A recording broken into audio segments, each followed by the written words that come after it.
Sri Lakshmi, TGT Social Studies from Jangamed, part of Material Research and Development team, today here to give my presentation. Let us start today's session with a poem in Hindi for a change. All of you can look at this. It is a flower, right? The poem is about a flower. कविता का शीर्षक है फूल की चाह. The flower is saying to the gardener, चाह नहीं मैं सुरबाला के गहनों में गूंथा जाऊं, चाह नहीं देवों के सिर पर चढ़ूं भाग्य पर इटलाऊं, चाह नहीं सम्राटों के शव पर है हरि डाला जाऊं, चाह नहीं देवों के सिर पर चढ़ूं भाग्य पर इटलाऊं, मुझे तोड़ लेना वनमाली उस पथ में देना तुम फेंक, मातृभूमि पर शीश चढ़ाने जिस पथ जावे वीर अनेक. Most of you might have understood the gist of the poem, but let me explain it for everybody's convenience. The flower is saying to gardener, "Oh gardener, I don't have the desire to be decorated in pretty girls' hairs. I don't want to feel pride that I have been decorated into goddess hair. I don't even want to have the luck of getting decorated on great people's deathbeds. I just request you, O gardener, pluck me and throw me in that path where the soldier is walking ahead to die for the country, to give his life for the country. I want to be crushed under his foot." Interesting, isn't it? That's the fervor of patriotism. We all love our country, we respect our country, we celebrate our national festivals with great pomp and show. Most of you might have even danced for different cultural programs, and you might have also sung songs during your celebrations. Let us today study the story which gave us all this immense joy, that is the national movement, the independence struggle which took place, which makes us all happy now, comfortable now. So earlier how many people struggled, so this is the result of all those people's struggles. So let us today study in depth about our national movement. Please look at the slide. So you can see the map of BHARATVARSHA here. There is an interesting debate that many historians say that BHARATVARSHA, I mean India got oneness, it's being called as nation only after British people came here, but it's not true. From times immemorial, Indian land was having the name BHARATVARSHA, which is in fact larger than the area now it is. You can see in the map, so it's more vast than the present territory, and all this territory was under one rule, single rule of the King Bharata, and from him the nation got its name BHARATVARSHA. Here there is one more important point to discuss, the difference between nation and country. Children, it's easy to compare the meanings with house and home. House is mere a construction, but home is the place where people live together. In the same way, country is a geographical territory, but nation is the region where people feel togetherness, oneness, maybe because of some same origin or say similar culture, similar traditions. So reasons may be many. So that's the difference between the nation and a country. So India was a nation and now it is a nation. It's not that only because of Britishers we have got nationalistic feelings, but it has a long history. Let's now discuss how this national movement actually began, roots into the national movement. We have learnt already in our earlier class in the TSWREIS that European countries were searching for new sea routes, for new lands. They just wanted to purchase raw material in larger amounts, and they also wanted markets to sell their finished goods. They were continuously searching for new lands, and in the the same trail, a person named Vasco da Gama discovered sea route to India. Vasco da Gama. He was a Portuguese sailor. He was from Portugal. And he discovered sea route in the year 1498. Of course, he landed in the next year. The route was, he came down the west coast of Africa, then round the Cape of Good Hope, he crossed the Indian Ocean and he landed on India. Here, it is also interesting to know that English East India Company, the company from England, got a charter signed from Queen Elizabeth because they did not want any competition of markets on Indian land. That is why they got a charter signed by Queen Elizabeth. However, the competition was inevitable because there were many people who came to India, established their East Indian companies. You can look at the slide.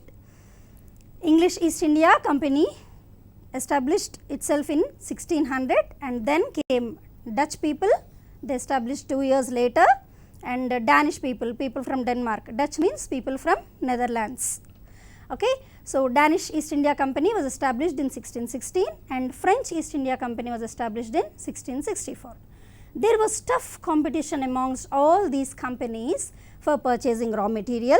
So, we have already discussed that the cotton that is produced in India is of very high quality, and even spices and many other things were of very high quality, and people wanted such raw material for textile industries.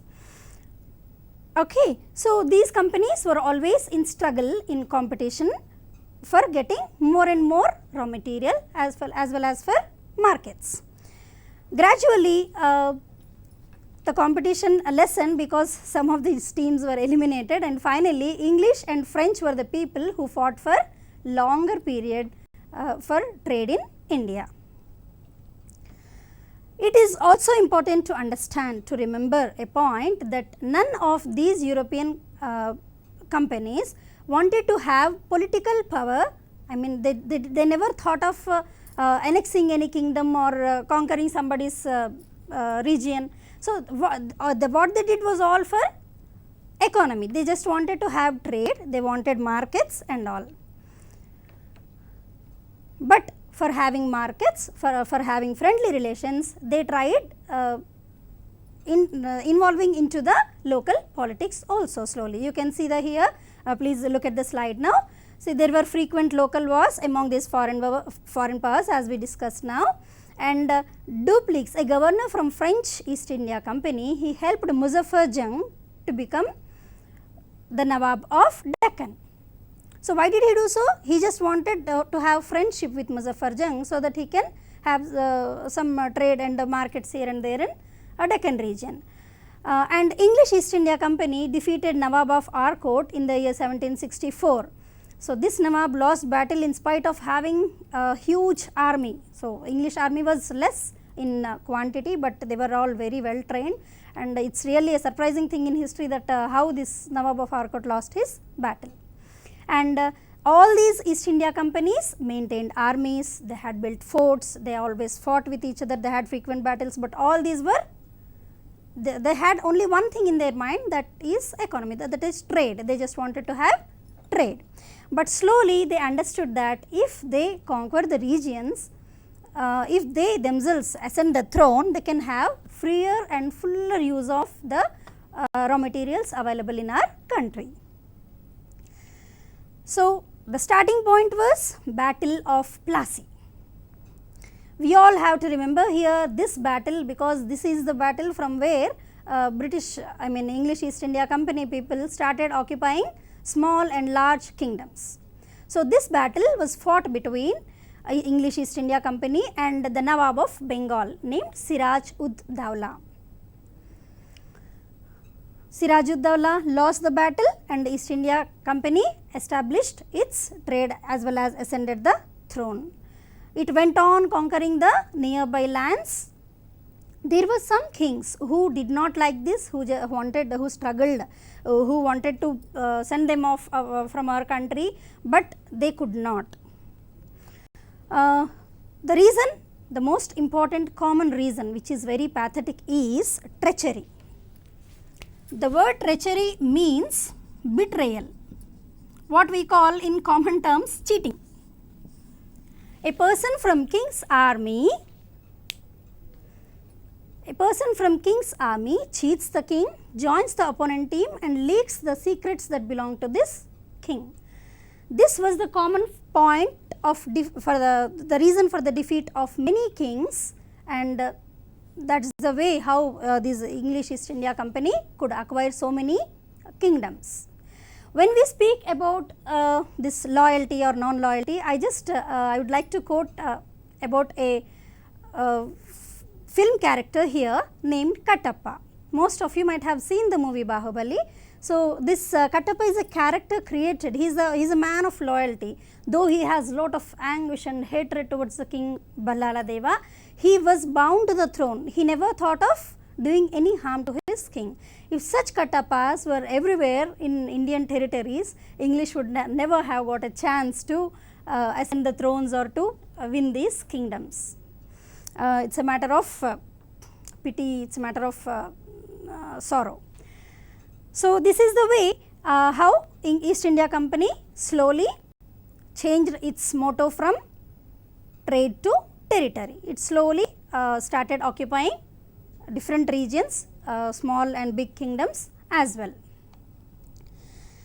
So, were people happy in the rule of English East India Company? No, people were not at all happy. Let us see why were they not happy. So, common people were either peasants or farmers. So, most of the common people were farmers. So, they had to pay lots of taxes. So, they were not happy, and tribal people were also not happy. The reason is English people introduced new forest laws according to which all the forests belonged to East India Company, the government, not the tribal people who from ages thought that forest is their land, got a shock with these new laws, and they were thrown off from their homes, and that is the way tribal people were totally unhappy about English rule. There is one more point here, that tribal people were made use of begar, we say. So, begar means taking work without giving salary. You will be surprised that does it happen so, but it happened in those times. So, tribal people were forcibly put into work, they were not given any salary. This extension of railway lines and all, as those people were muscular, they were made to do lot of work without any salary. So, tribal people were very, very unhappy. And local rulers, these people were also unhappy because there were new policies like doctrine of lapse. So, you must have read in your books about Lord Dalhousie, who implemented a policy called doctrine of lapse. That means, if an Indian king dies without heir, that means without any son, then the kingdom would be automatically annexed into the company's rule. It will be joining the company's territory. Many local rulers were really very unhappy about this, and not just this, there was one more dimension, that Hindus and Muslims, who constitute the most population of India, were also not happy because English people looked down at them. They felt as if they are superior to them, their culture is superior to the culture that is of Hindus and Muslims. So, those people were also unhappy. All these people were unhappy, and they were feeling like fighting against the British, these English East India Company people, where they were waiting for an opportunity. So, the fire was ignited with an event in the year 1857. What happened in the year 1857? There were new rifles introduced, the cartridges of which were greased with animal fat. There was a rumor about that animal fat, that it is made from either cow or from pig. Cow is holy for Muslims and pig is very unholy, cow is holy for Hindus and pig is very unholy for Muslims. So, both the Hindu and Muslim sepoys were against these new rifles. They did not want to use them. They had to remove the cartridges, putting them in their mouth. So, they were not ready to do this. So, this ignited the minds, and sepoys turned against they revolted against the English East India Company. So, this happened in the place Meerut, but soon it has spread to other places too, because everywhere were unhappy, but they were waiting for some opportunity, some chance, some point. So, it began in Meerut, Jhansi, Awadh, Jodhpur were also some of the places where sepoys rebelled against the English East India Company. And the local rulers who were also waiting for the turn joined them, like Tantia Tope, Jhansi Lakshmi Bai, whomever you might have definitely heard about. This lady, daring lady who fought with British in those days. And one important name here to mention is TSWREIS Khan. He is a person from our region, present Hyderabad district. So, this man was born in Begum Bazar, present Hyderabad district, and in spite of the Nawab's warning not to join the revolt, he went and joined the revolt. He fought bravely against them. Unfortunately, he was caught and he was hung to death, but people always remember him, and there is a special word Turum Khan in Telangana dialect to honor him. The word has become a part and parcel of this language, Turum Khan. So, TSWREIS Khan, a salute to all those people. And 1857 revolt could not be success, though it spread to various regions, and sepoys were all together marching towards the forts and attacking them. As you have seen from all these places, they were rebelling against the English East India Company, and most of them joined their hands, marched towards Delhi and declared Bahadur Shah Jafar, the then Mughal emperor, as the emperor of India, because that was the only option they had.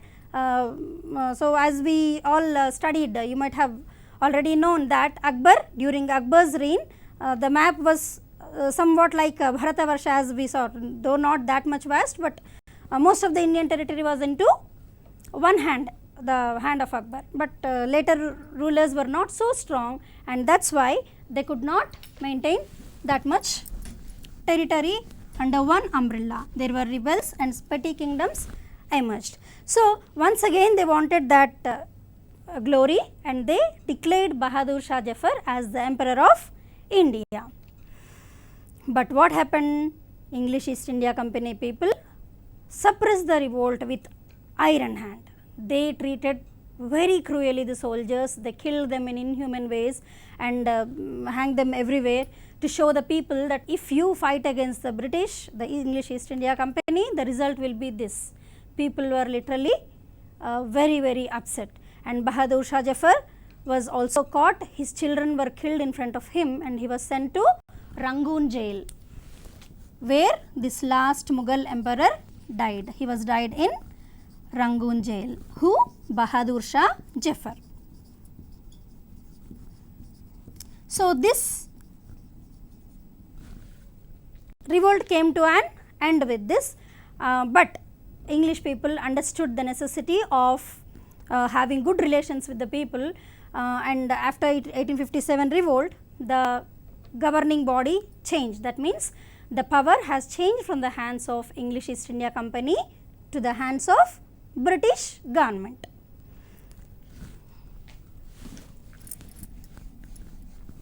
So, after 1857 revolt, people understood that they can come together and fight against the British, but the plan was not so well done. There was no collective effort, and they were having only old weapons to fight with. This was also one of the reasons for their failure. They were fighting with old swords, daggers, spears and all, whereas the English people had guns and cannons with them. So, these were the reasons, some of the reasons for the failure. However, there is a debate here, one more interesting point to discuss, that there is a debate whether to call it just the revolt of 1857 or to call it Sepoy Mutiny or to call it First War of Independence. Many historians feel that this revolt was constrained to the northern region, so it cannot be called as First War of Independence, and only the Sepoy community participated very actively, of course with the local rulers. So, the British wanted to decrease its morale, decrease its value, and so they called it Sepoy Mutiny. Finally, it was decided that this cannot be called as First War of Independence, as it was not totally widespread, but in one dimension it was. So, after 1857 revolt, the British government, as I told you just now, it understood the necessity of being quiet and friendly with the people. So, it targeted the elite Indians, educated people. It provided different facilities for them and to conciliate them and to get continuous support from them, from educated Indians. So, we can see here Dada Bhai Nauroji. Dada Bhai Nauroji, he established an association called East India Association in London. He established East India Association in London in the year 1866. There were number of people, educated Indians who joined him, like M.G. Ranade, K.C. Telang, G. Subramanian Iyer, Surendranath Banerjee and many more. So, these people used to discuss the questions that existed in India regarding the governing bodies and all. They, after coming to India, they have organized many meetings in their respective towns, their respective cities like Mumbai, Calcutta. So, then name was Bombay. So, Calcutta, now Calcutta, Pune, now Pune. So, in all these cities they have organized meetings. It is very interesting to observe that though they made the goals that were made by these people were called as the goals of the country, not of that particular state or that particular community or that particular region. So, the nationalistic zeal was emerging from them, from these leaders. Soon they got a good dash to come together when Evo Hume started an organization called Indian National Congress, so which is famously known as INC.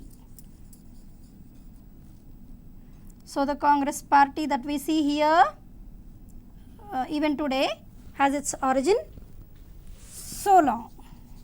So, in the year 1885, Evo Hume established Indian National Congress, and most of the educated people who were interested in discussing the civic issues, political issues, joined this association.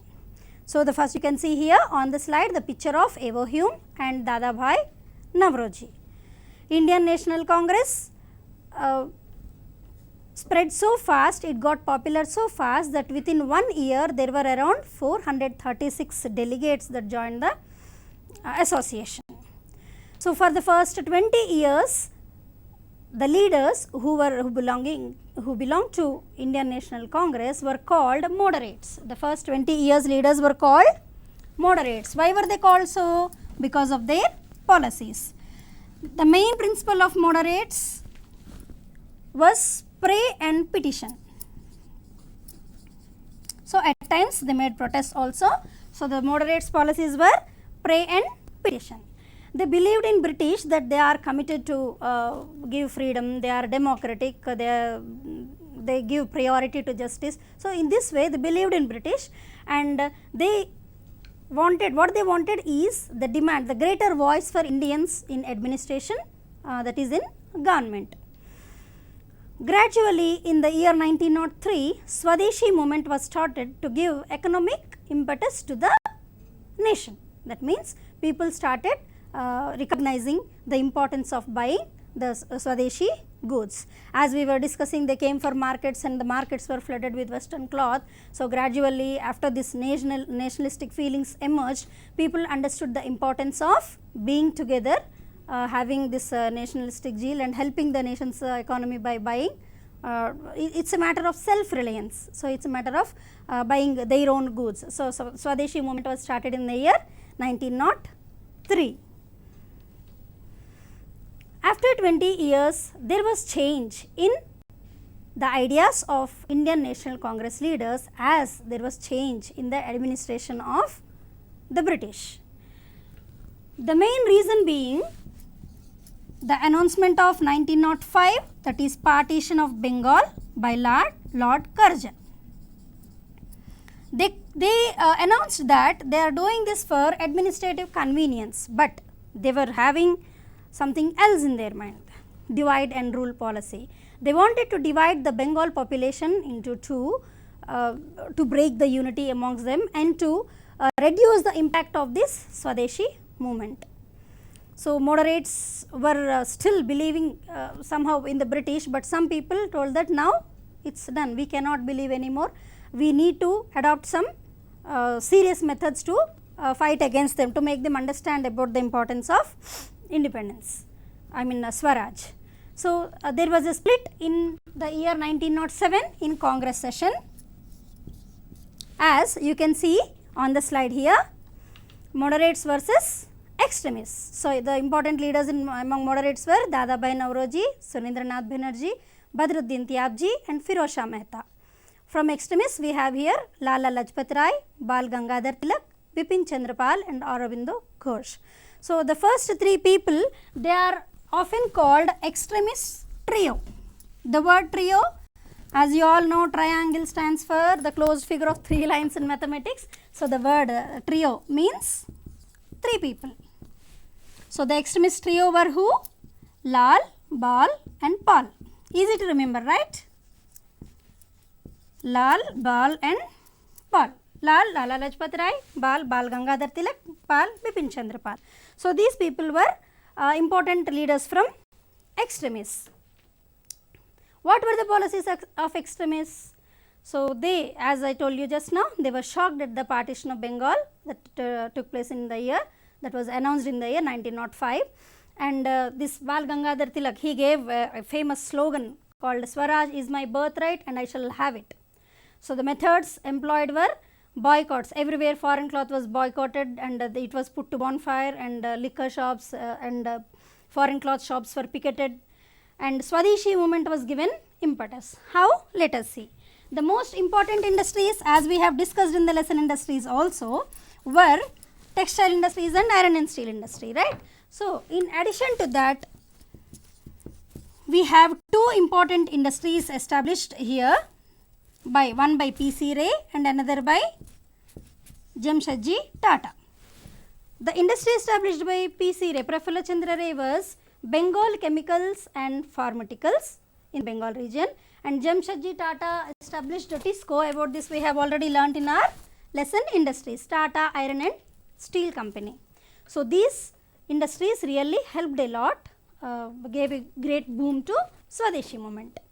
And there was Vande Mataram slogan everywhere, echoing everywhere, and this Vande Mataram casted magic on every Indian's heart, and people were on the roads, they were putting foreign cloth to fire and they were participating with great zeal.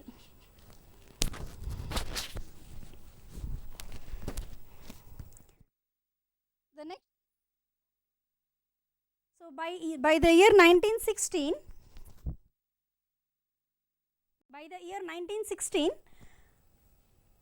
the split was subsided. That means extremists and moderates joined their hands together after this home rule movement was started in the year 1917.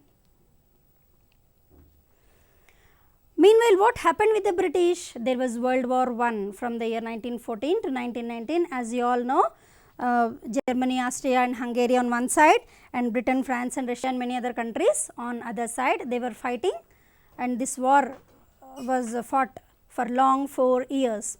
To meet the war needs, British people were going on increasing taxes, and even the demand for cloth, demand for iron and steel were also more, but this gave a hope for Indians. They were expecting that there will be some constitutional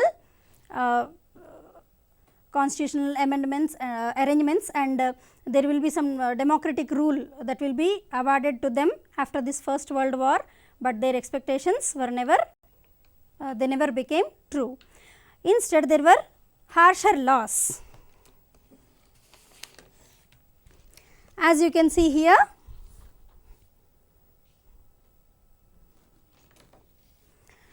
these are some of the laws passed by the British. Let us go little back to the dates to understand how discrimination was done. First one being Government of India Act 1858, as we were discussing after 1857 revolt, the management, the governing authority was shifted from the hands of English East India Company to the hands of British government. Second being Criminal Tribes Act. As we were discussing about the problems of tribal people, I told you about Begar. So, they British people decided that certain communities from tribal people have criminal mentality, the criminal attitude they have, which is really very unfortunate. And the third one being organizing Darbar in 1877. There was great famine in India in those years.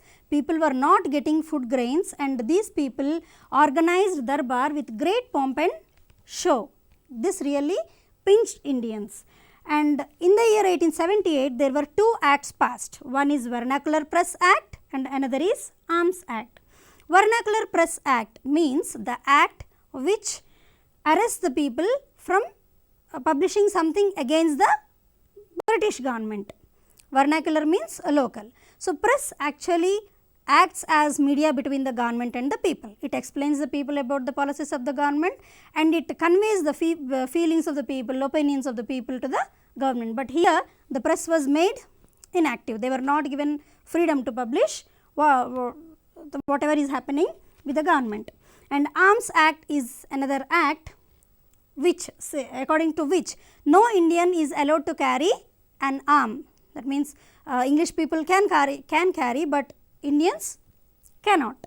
And the next one, another controversy is Libert Bill. This was passed in the 1883. According to this bill, no Indian judge could try a European. This is again clear discrimination. And Partition of Bengal, as we have discussed, it happened in 1905, and Rowlatt Act is another act which was passed in the year 1919, which Rowlatt Act was passed in the year 1919, about which we will discuss in the next slide.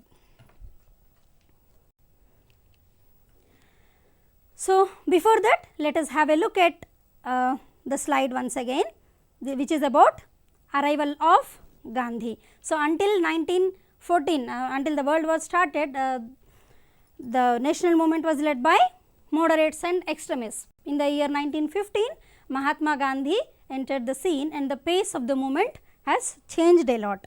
For 1 year, until 1916, he toured all the country foot by foot, and he tried to understand the needs of the people. In the year 1917, he led the Champaran Satyagraha, Champaran campaign in the year 1917. He stood for the farmers there who were forced to cultivate indigo, a cash crop instead of food crop. And in the next year, he led the strike announced by Ahmedabad mill workers in the year 1918. And the most important is again the Rowlatt Act, which we were discussing now. He led Satyagraha against Rowlatt Act in the year 99, which was passed in the year 99. There were peaceful demonstrations against this act, and 6th April was announced as day of humiliation and prayer, and 13th April they held a large meeting, a large gathering in Jallianwala Bagh, where General O'Dwyer ordered sudden firing on the people, on the peaceful demonstrators, which is really very pathetic. Around 400 people died and thousands got injured in that tragedy. Rabindranath Tagore renounced his knighthood. Knighthood means they used to give a title sir. So, he renounced it to express his anger and sadness. So, with this Gandhiji stepped into another severe movement, that is non-cooperation movement. There are three important reasons for this non-cooperation movement. One is Khilafat movement, Khilafat agitation we can call, and another is Punjab issue, that means here Jallianwala Bagh, which we spoke until now, and the third one is getting Swaraj. So, what is Khilafat issue? Turkey of Sultan is called Khalifa by Muslims. He is regarded as the religious head. Turkey Sultan, that means Sultan of Turkey. So, he was called as Khalifa. He was called as Khalifa, the religious head of Muslims. After World War I, this Turkey Sultan was removed from the throne. He was dethroned, which was really upset for many of the Muslims, and they want him to be honored. Though there was no powers given, they just wanted to look him as an honored person, not the way the British were treating him. So, this was the issue of Khilafat agitation. All the Muslims agitated against the British for this particular issue. And the second one is Jallianwala Bagh tragedy, which we discussed just now, and the third one is Swaraj. They aimed at gaining Swaraj now. Until now, they were asking for some amendments in the government running and some places, but gradually they understood that they need Swaraj. Swaraj should be their motto. So, they started boycotting foreign goods, and khadi was propagated very seriously. So, khadi is the material hand spun, as you can see here. This is a khadi cloth which is a bit rough in texture, which is hand woven. So, as we say mutaka we say in Telugu local language. So, this khadi spinning was taken as a serious initiation by most of the people, and it was a symbol of self-reliance and patriotism. People started rotating charkas and making their own cloth. Then non-cooperation movement also included many things. Many people surrendered their titles, and many lawyers gave up their practices, and every person was attracted towards the khadi movement. That was part of this. As I told you, they were running charkas and making cloth on their own. And non-cooperation movement was in a great boom. People still say that if that movement continued, we would have got freedom by then. But unfortunately, an incident called Chauri Chaura incident made Mahatma Gandhi withdraw this movement. This movement was withdrawn in the year 1922, the reason being Chauri Chaura incident. What happened in Chauri Chaura?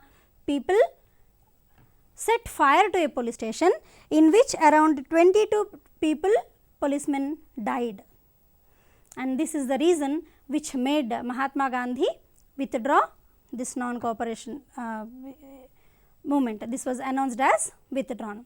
So, here on the other side, British government was trying to appease the people. What did it do? It passed another act by name Montague Chelmsford Reforms, Government of India Act 1919. So, with this act had some bright areas also, like participation in administration was done more, and Public Service Commission was established in India for the first time, and elections were conducted for the first time. It was known to the people. So, these were some brighter areas, but it extended communal representation. So, the intention was not of ruling them, the communalism was encouraged indirectly with this particular act. So, it extended consolidated and communal representation. And finally, Montague-Chelmsford reforms had another important feature of getting it reviewed for every 10 years. So, after 10 years of its implementation, there was a commission, a statutory commission was set up, which is called Simon Commission, which visited India to see how this government is working. Simon Commission was greeted with black flags, as people were very upset with this, because the Simon Commission did not have any Indian. There were 7 people from British Parliament and no Indian in the commission. So, this made people very unhappy. They gave slogans like Simon go back, and they greeted them with black flags. In these demonstrations, Lala Lajpati Rai, whom we were discussing under extremist trio, he was beaten so badly by a police officer that he died after a fortnight. Bhagat Singh and his team, who were very upset with this, killed that police officer, and of course, they were caught and hung to death, but we remember Bhagat Singh and his team, Sukhdev, Rajguru and all, for their great gesture of having great fervor of patriotism. After this Simon Commission and all these proceedings, there was another strong movement started by Mahatma Gandhi, announced in the year 1930, that is civil disobedience movement. As non-cooperation movement was withdrawn, but there was no change in the attitude of the British. The discrimination was same, the Indians were not treated well, they were not given autonomy, and also he announced civil disobedience movement in the year 1930. So, according to this, just before this, in the same year, on 26 January in Indian National Congress session, Purna Swaraj resolution was passed. So, many of you might have noticed that the Constitution Day, the adoption of Constitution is on Republic Day, but it was completed in the month of November itself. Then why did we wait until January? Because we wanted this date to be celebrated. So, in Indian National Congress session in the year 1930, on 26 January, Purna Swaraj resolution was passed. Gandhiji said, from this particular point, from this day, everybody is free. You behave in such a way that you are in your own kingdom. This land belongs to us now. So, in this way, the next important movement under this was Salt Satyagraha, Dandi March, as it is famous. So, they started from Sabarmati Ashram by walk, nearly 240 miles. They travelled, around 60,000 people. They travelled all through the coastal region, breaking salt laws and preparing salt everywhere in the coastal region. So, this movement also included many good things, like people started coming together. So, they also started thinking about social issues like abolition of untouchability. As they were coming together, the nationalistic zeal was improving among the people, and the parda system which was there for women, this also got reduced. People were becoming idealistic in their thoughts. So, even most of the liquor shops were picketed, and again this foreign cloth was put to bona fide. All these things happened.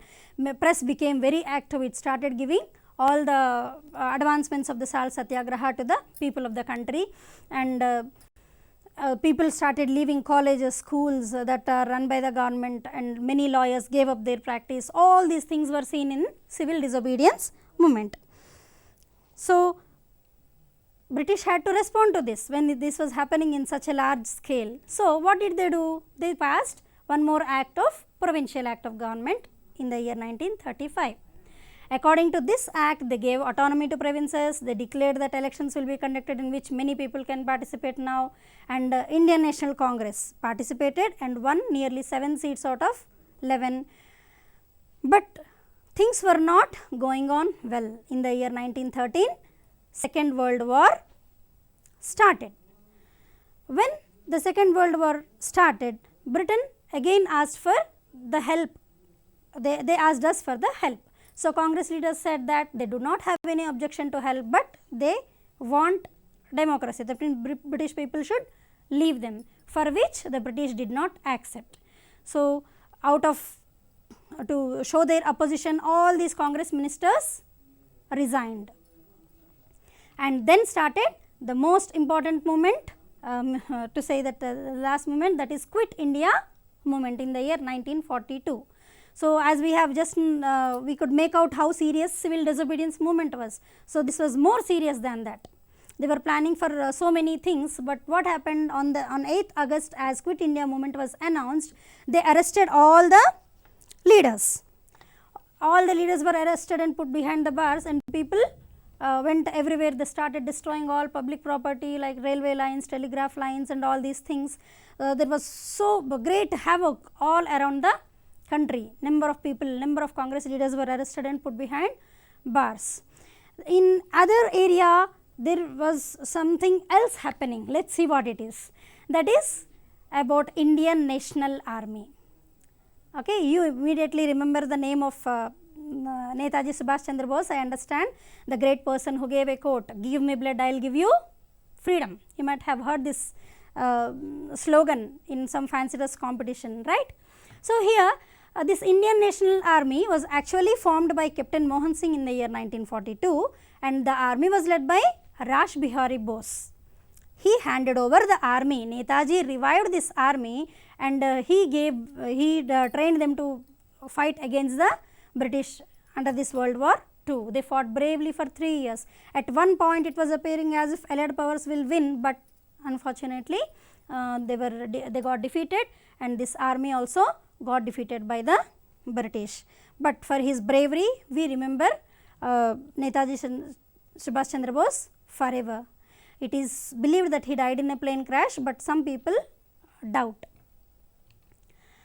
So, coming to the event of partition, its roots, let us see how and why it happened. In the year 1906, Muslim League was established to represent the interests of the Muslims, but when in the year 1937 provincial legislatures elections were conducted, Muslims they got a doubt that they always might have to play second fiddle in democratic structure. So, they were very much feared. Sometimes they were having doubt in their mind, sometimes they may have to go unrepresented. So, they started viewing Muslims as separate nation from ours, and the disturbances grew in the year 1937 and ahead. And finally, when Cripps mission visited India to give some structure. So, the statement given by the Cripps mission was, India should remain and constitute itself a loose confederation with some autonomy for Muslim majority areas, but Muslim League did not accept for this. So, they demanded for separate nation, and finally, we got independence along with the pain of partition. So, for this Muslim League even indulged in mass agitations on 16th August 1946, they call it a direct action day. It is remembered in the history as that, and these differences were continuously growing, they were unresolved. So, Lord Mountbatten wanted these disputes be discussed and resolved, but that did not happen, and finally, India had to divide into India and Pakistan.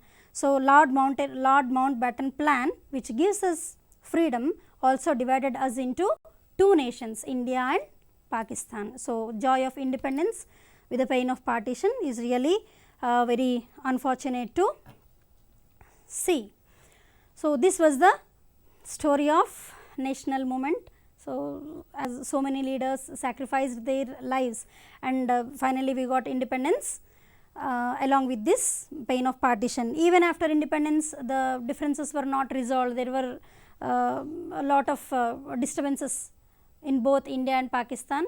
In the name of religion, there were many massacres taking place, people were killed, and women were treated very brutally. So, all these things happened for a certain period, and gradually things settled after one and a half year. So, finally, after 1947, we had a challenge in front of us, and we also had an opportunity of being modern, self-dependent and equitable nation.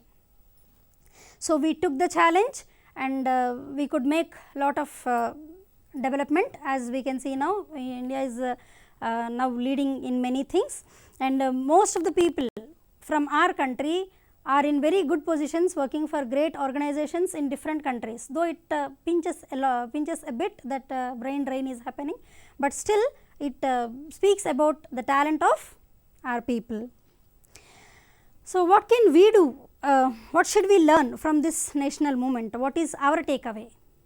So, as we are independent now, we need not go to borders again, and we need not participate in any war, we need not risk our life, but what we need to do?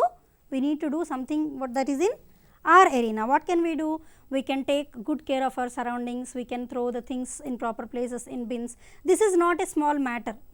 Why ma'am is speaking about dustbins and throwing things in that? It is really a matter of decency and respect. When we speak of other countries, we say they are good, they are neat, well maintained, then why do not we? So, if we make it a habit, it is possible. At least the next generation should take this thing very seriously, and we should respect each other, we should not have any sort of discrimination in our minds, we should try to be always healthy and active, we should see dreams and try to make them true. We should all have high desires, and we also need to put consistent efforts to make our dreams true. And I wish all our students, all the students for that matter, come out with flying colors.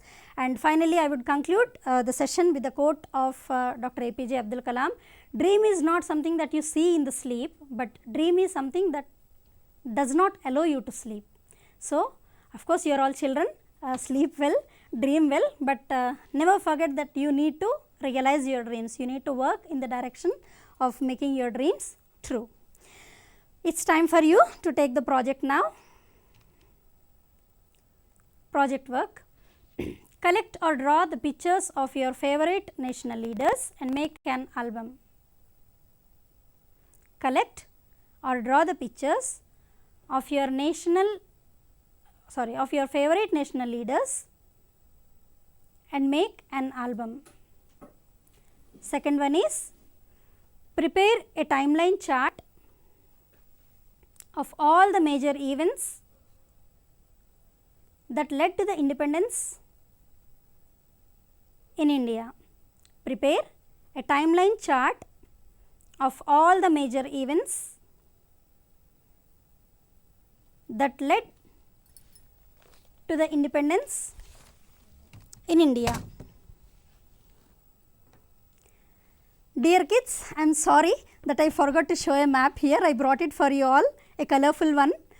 So these three maps speak of the spread of British rule.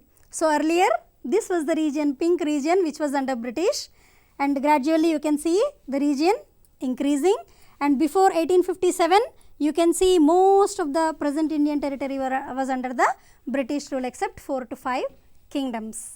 Sorry that I forgot, but I just wanted to share it with you as it was colorful. And I finally thank Telangana Tribal Welfare Residential Education Institutions and Telangana Social Welfare Residential Educational Institutions Societies, our beloved secretary Dr. R.S. Praveen Kumar Garu, who gave this opportunity of being with students in this corona crisis. I thank TSAT people for their patient recording and telecasting. I thank all the viewers, dear students, for being with me. Thank you all.